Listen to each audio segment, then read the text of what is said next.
Good day, everyone.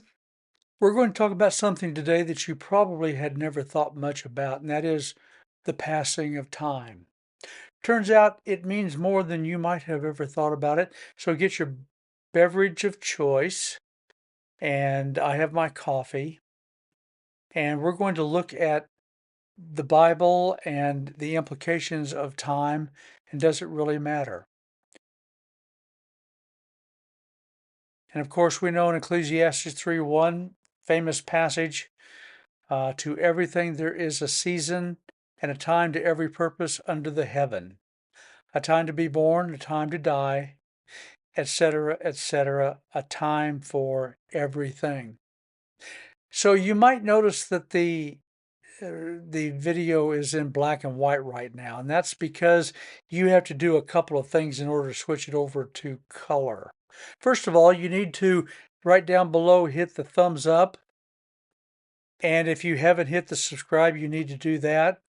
And then it would be even better if you would make a comment as we go through on suggestions on things coming up or opinions about what I've presented.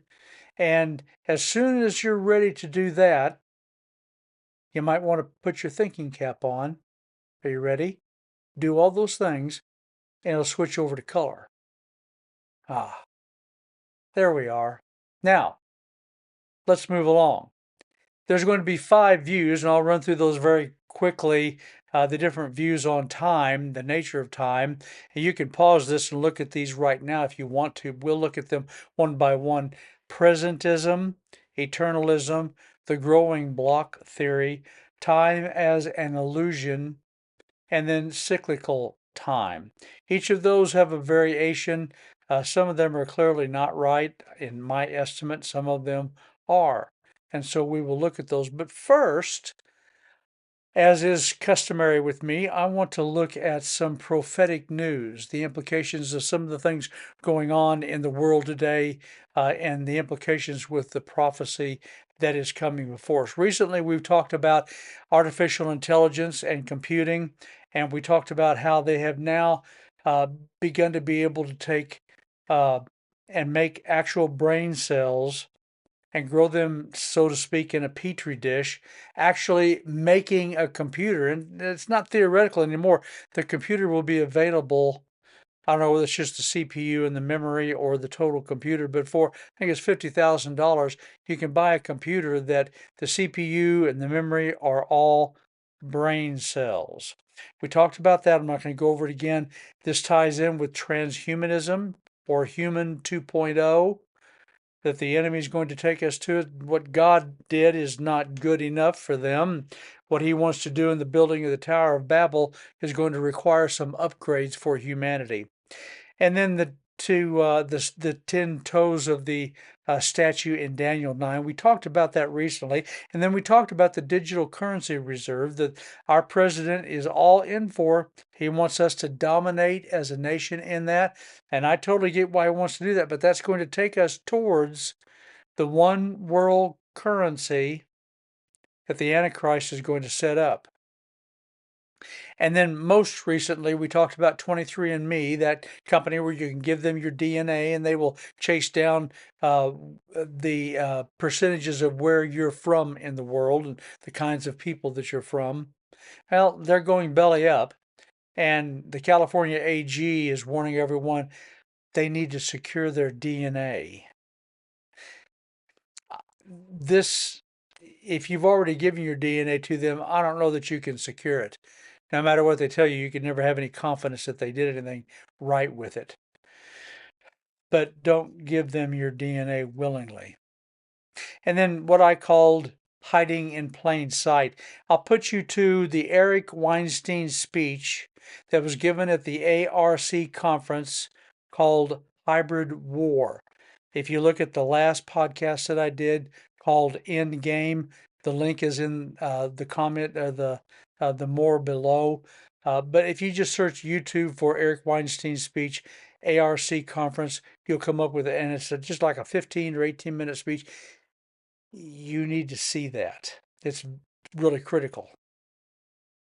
Most currently, all this is connected to the transhumanism, the AI, the brain cells in a petri dish. And what I want to share with you now, this is eerie. The medical community, and again, this is something that they're working on. And if the Tower of Babel has taught us anything humanity can think to do, they'll do it, whether they should or not.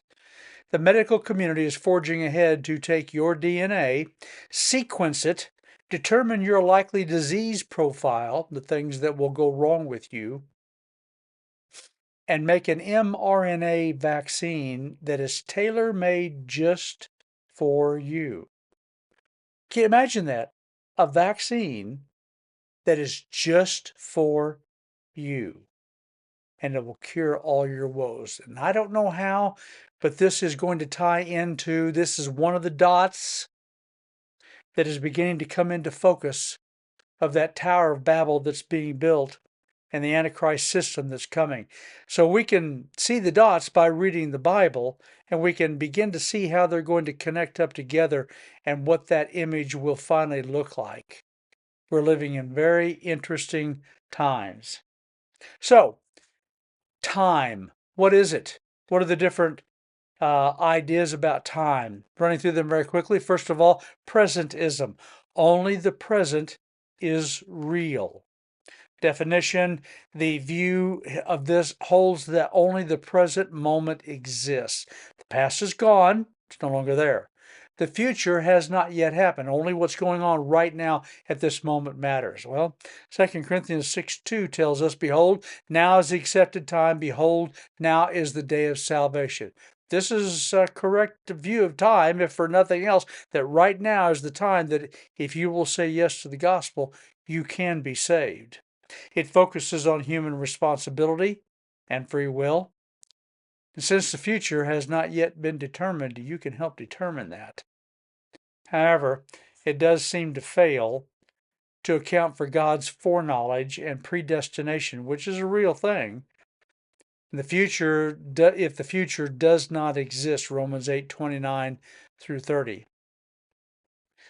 Number 2, eternalism. Eternalism, past, present, and future, all exist at once. Definition: this theory suggests that all moments, past, present, future, are going on right now as we speak. At any given moment, it's all taking place, and we seem to only experience them in sequence. The biblical implications: this aligns with God being outside time, which he clearly is. Isaiah 46:9 and 10 tells us that he declares the end from the beginning. And when you think about it, that's pretty amazing. Satan, demons, angels, humans, nobody in the universe experiences time the way God does. Prophecy easily fits this view because it sees God sees all history at once, and he can declare what will happen without violating free will. It also fits with Jesus' statement, before Abraham was, I am. John 8:58, showing a divine presence beyond a given moment. Theory number 3, the growing block theory.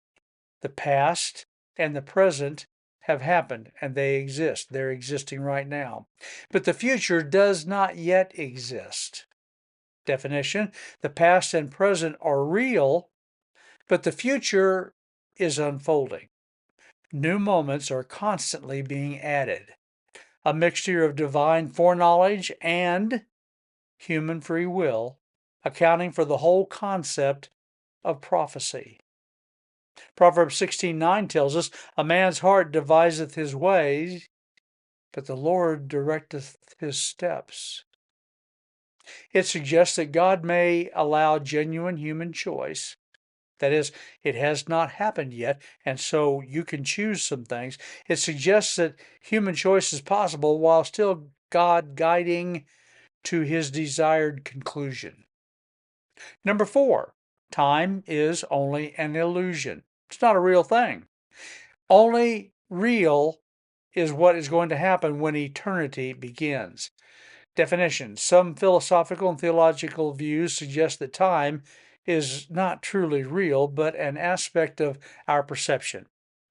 God alone dwells in the true timelessness of eternity.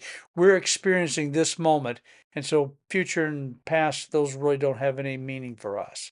2 Peter 3:8 tells us one day is with the Lord as 1,000 years, and 1,000 years as one day. Now, I think people read too much into this passage. It's not that God can't tell time. Doesn't he know 1 second from the next minute? He knows all that. He's the one that invented it. But he does not have to get in a hurry. Time passes for God, and 1,000 years is all the same to him as 1 second. This fits with the idea that in eternity, there will be no more time as we know it. Revelation 10:6, that there shall be time shall be no more. It's going to be a wonderful time when that time comes around. Number 5, the time is cyclical. History repeats in patterns. Definition. Some believe time operates in cycles rather than a straight line with repeating patterns. Well, reincarnation obviously is not real. It's not a thing. But events often are repeating in the Bible. Jesus said that as the days of Noah were, we're going to come back to it, and it's going to be just like in the days of Noah when he comes back. Things like homosexuality and the mean cruelty that was pervasive throughout the earth. All of those things that were typical of Noah's times are going to come back just before Jesus returns. And then the Tower of Babel. You study about the Tower of Babel and what the world was building under Satan's direction back then. It's underway right now again. It supports the idea of prophetic foreshadowing, where past events prefigure future ones. One example is Jesus is the second Adam, 1 Corinthians 15:45. However, the Bible presents a final culmination of time, Revelation 21:1, which suggests time is ultimately linear. Things are progressing along a timeline. So which is right to you? How do you see it? Some of these are obviously not true to me. Parts of all of them may be true, but does it really make any difference? Does it matter which one? Well, it turns out it may have more implications than you think. Our perception or passing of time may be dependent somewhat on how we view time. There's a very comical, if not insightful, scene in Star Trek: The Next Generation where Commander Data, the robot, so to speak, is evaluating and scientifically trying to verify whether the old saying is true that the watched pot never boils. And so he boils water, looking at it, boils water not looking at it, boils water under different circumstances, and he comes to the conclusion that water boils at the exact same speed every time. For a robot, that'd be true.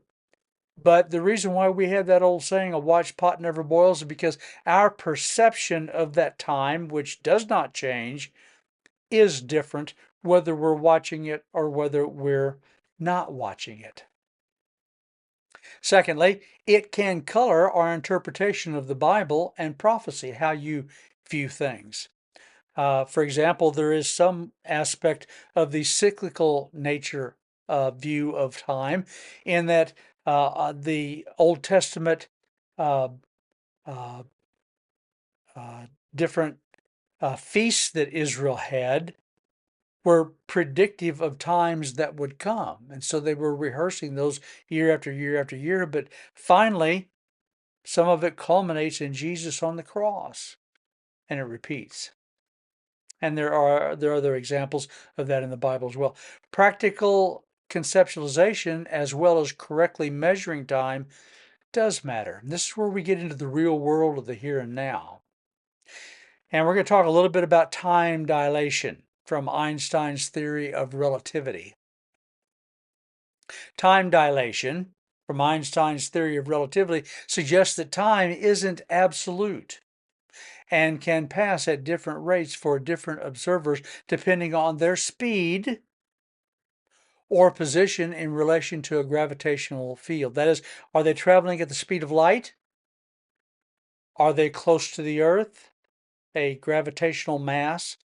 Those things do affect time, the passage of time. For example, if you were to travel near the speed of light on a spaceship, time would move slower for you compared to someone left back on Earth.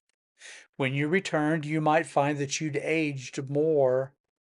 They'd aged more than you, effectively making you a time traveler into the future. And there's ways of actually verifying that that would be the case, though we're never going to travel at the speed of time. That's a limitation that will never be broken in this body. This isn't just theoretical, as I mentioned. It's been tested with precise atomic clocks on fast-moving planes and satellites, showing that time really does stretch under the right conditions. It's a mind-bending reminder that time is more like a flexible fabric than a rigid time. Again, this has been scientifically verified. Our understanding of time has real-world implications tied to this. Just one example. GPS accuracy.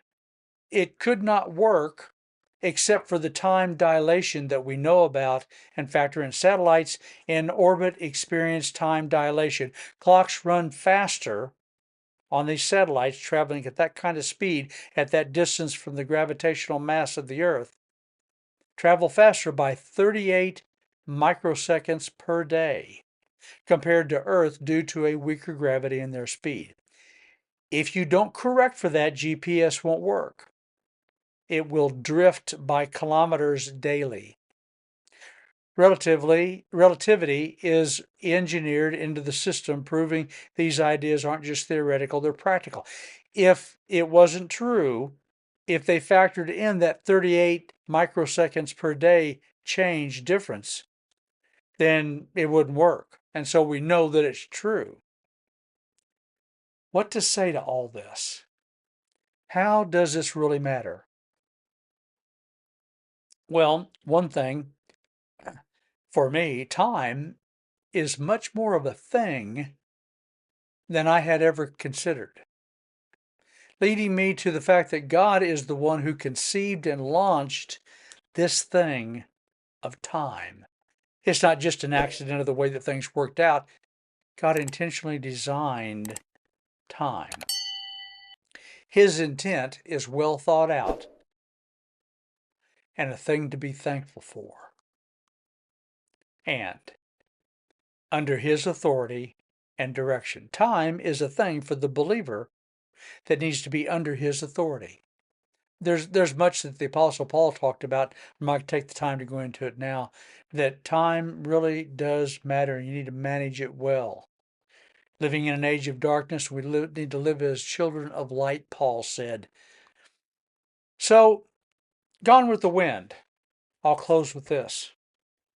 There is this picture in the movie of 12 oaks and this sundial out in front of the mansion. Do not squander time, it says. That is the stuff life is made of. The clock is ticking. You only have so many days. I know that doesn't sound very revolutionary. If you'll stop and think about time, you only have so many days. And the older you get, I can testify, it seems that time speeds up. And you don't have the time to do the things today that you would have thought you had plenty of time for. As the scripture says, today is the appointed day of salvation.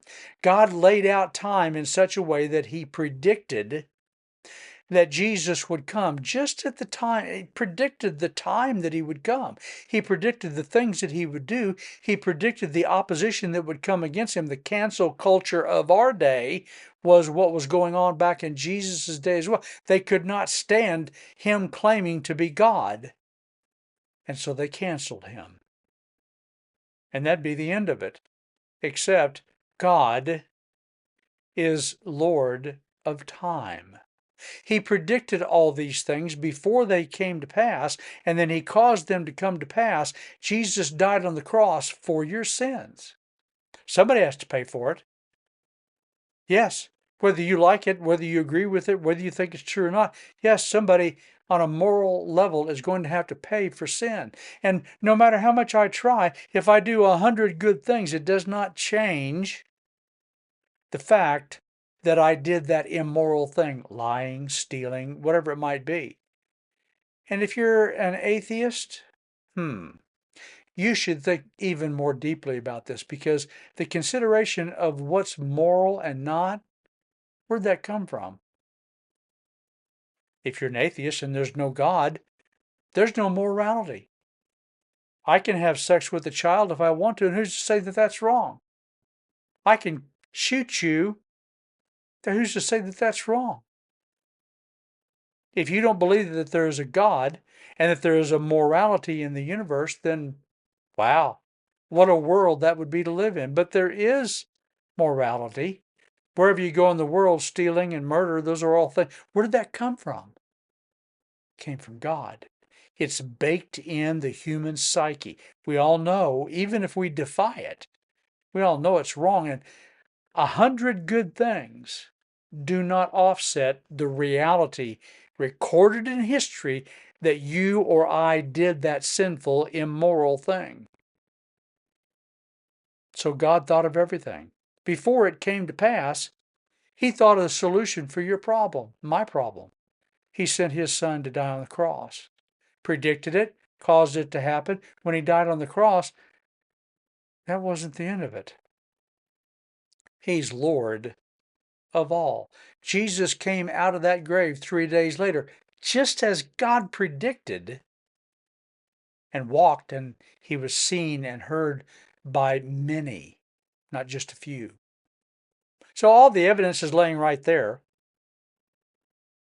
That's what they tell you in concealed carry. If you're ever involved in a shooting incident and you have to shoot somebody to preserve innocent life, and that's what the Bible says you're supposed to do. If you ever find yourself involved in that kind of an incident, you're to holster your gun, call 911, because the first person who calls is usually considered to be the victim. Call 911, and when the police arrive and they begin to ask you questions, say to them, I will answer all your questions after I've consulted with my lawyer. Right here is all the evidence, the bullets, the bodies, and everything else. You analyze the evidence. Well, I would put that to you, atheist, agnostic, unbelievers who are trying to make up your mind. All the evidence is laying right there in the Bible. Instead of just discarding it and paying no attention to it, maybe you ought to look at it, because time is a wasting. Decide for Jesus. I'd like to see you there in heaven.